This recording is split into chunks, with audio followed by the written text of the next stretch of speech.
Coming up on your News at 5, President Trump says he doesn't know if he has to uphold the constitutional right to due process in a fiery interview. Then the trial of music mogul Sean Diddy Combs is set to begin on Monday. We have what you can expect out of the trial. And an Anchorage business owner has entered an exclusive club. We'll introduce you to them. You're watching Alaska's news source. Welcome to your News at 5. I'm Adelmi Ruiz.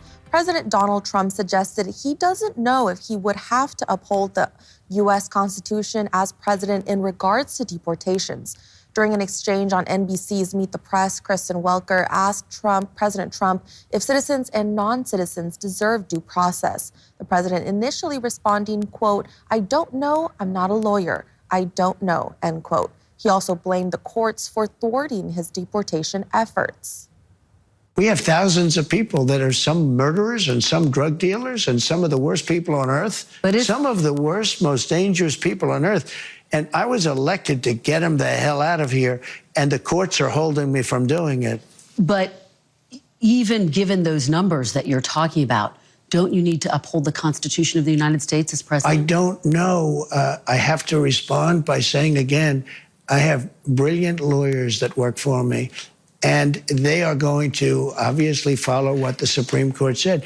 What you said is not what I heard the Supreme Court said. They have a different interpretation. Is anyone in your administration right now in contact with El Salvador about returning Abrego Garcia to the United States? I don't know. You'd have to ask the Attorney General that question. The Trump administration says it mistakenly deported Garcia to a notorious El Salvador prison because of an administrative error, but that Garcia's return rests with the president of El Salvador. President Trump said his administration might ask the Supreme Court for clarification on its ruling that the administration must help the return of Kilmar Abrego Garcia. And the trial of rap mogul Sean P. Diddy Combs is set to begin on Monday with jury selection in New York. Combs is facing charges that could put him behind bars for life if he is convicted. Peter Zampa is in New York with what we can expect. After rejecting a plea deal on Thursday, Sean P. Diddy Combs will face a federal judge and jury here in New York City in his sex trafficking and racketeering case, with jury selection set to begin on Monday. Combs maintains his innocence after a federal indictment alleged Combs would host parties that included so-called freak-offs. That's when Combs allegedly forced women to perform intimate acts, often under the influence of drugs. Prosecutors say he used his vast business empire to create a criminal empire that led to sex trafficking, forced labor, kidnapping, arson, bribery, obstruction of justice, among other crimes. Now, if he is found guilty by a jury of his peers, Diddy could spend the rest of his life in jail.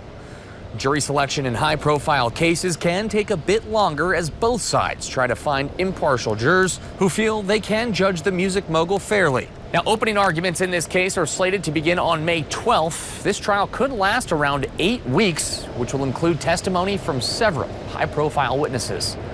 Reporting in New York, I'm Peter Zampa.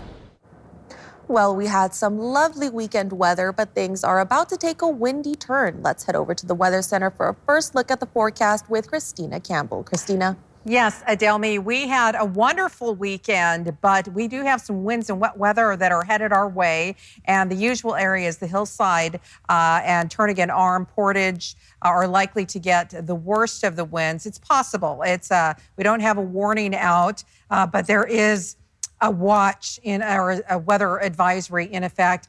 And some areas could see heavy rainfall. The windward sides of the mountain ranges 2 to 4 inches of rain possible for Whittier, Portage, those areas, Cordova. There's also a winter weather advisory for Thompson Pass, 3 to 7 inches of snow and gusty winds in the forecast. Also the interior, not only do they have the flood watch near and around the Yukon River, Eagle to Circle, there's also gusty winds in that area. Right now, our peak gusts, not too bad, but it's getting a little breezy out there. If you haven't already secured loose belongings, now is the time to do it before these possible winds hit. Otherwise, you can see the front is approaching. So it's likely tonight, as that front moves over, we'll see the rainiest and gustiest winds. Right now, the interior, some sunshine, some clouds. Fairbanks 59 degrees. They actually topped out at 61. And as we look ahead, that front pushes through. So windy and wet weather tonight. It starts to fizzle out by Monday afternoon. Tuesday, we just see the scattered showers. And then we have some pretty nice weather to talk about. But for now, wet and windy weather headed our way. Juneau, you're looking at more rain showers, highs of 48, but gusty winds just about over the entire state. For tonight in Anchorage, expect those clouds, winds, and overnight lows to get into the 30s. And I'll have your full weather forecast coming up in just a bit. Adelmi. Thank you so much, Christina. We'll see you again soon. Still to come on the news at 5. Passengers are being warned to expect delays as summer travel ramps up. We'll tell you why and what you can do to ease the travel process. You're watching Alaska's news source. Passengers are being warned to expect delays as summer travel ramps up. That's because FAA shortages and Real ID requirements could snag air travel. Air traffic controller shortages have already caused delays at Newark Liberty International Airport in New Jersey, which is one of the busiest in the country. Jen Sullivan has details on what passengers can expect. With the busy summer travel season just weeks away, air travelers are already dealing with delays. We had to wait 2 hours in Los Angeles to even board the plane. Passengers at Newark Liberty International Airport in New Jersey frustrated. Have a lot of travel coming up, so hopefully they can resolve this quickly. Technical failures and a lack of air traffic controllers have disrupted air travel at Newark. United Airlines announcing Friday they're canceling 35 round-trip flights per day from their Newark schedule. CEO Scott Kirby releasing a statement saying in part, Newark Airport cannot handle the number of planes that are scheduled to operate there in the weeks and months ahead. The lack of air traffic controllers is a nationwide problem.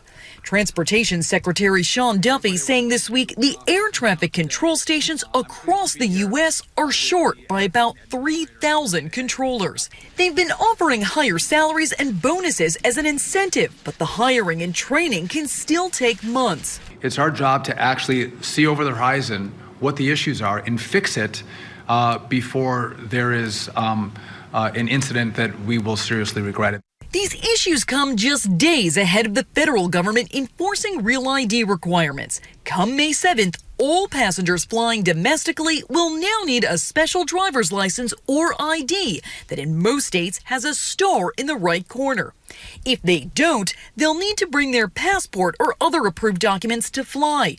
The TSA warning passengers to expect delays during this transition. In New York, I'm Jen Sullivan reporting. Thanks for listening. Click subscribe so you can get the latest podcast from Alaska's news source automatically. And stay up to date with breaking news and in-depth reporting available for free 24/7 with the Alaska's news source app.